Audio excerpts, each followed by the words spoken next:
Pero bakit hindi nasusolusyunan? Kasi nga inuuna ng mga taga-gobyerno ngayon yung sarili nila. Inuuna ng taga-gobyerno ngayon yung mga kabit nila, yung bulsa nila at kung ano-ano pa. Personal na interes bago bayan. Itong maganda sa mga taga-KOJC, inuuna nila yung bansang kaharian bago yung mga sarili nila.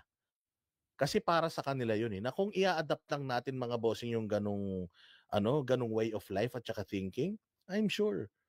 May kaibigan nga ako na galing din dito sa Japan, sabi niya kayang-kaya din natin 'to, yung kung ano yung meron sila sa Japan. Oo naman, masyado lang kasi tayong walang disiplina at saka reklamador. Pero kung magiging masunurin tayo, obedient at magiging mapagmahal sa bayan, kayang-kaya natin makipag-compete sa mga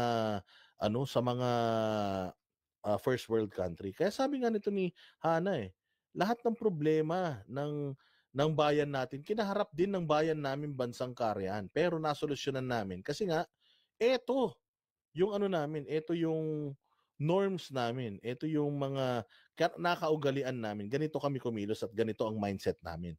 So yun ang kailangan ng Pilipinas. At nagawa ni Pastor Apollo Kibulo yun sa amin, kayang-kaya nyo rin gawin yun, kayang-kaya rin niyang gawin sa Pilipinas yun. Oo, kasi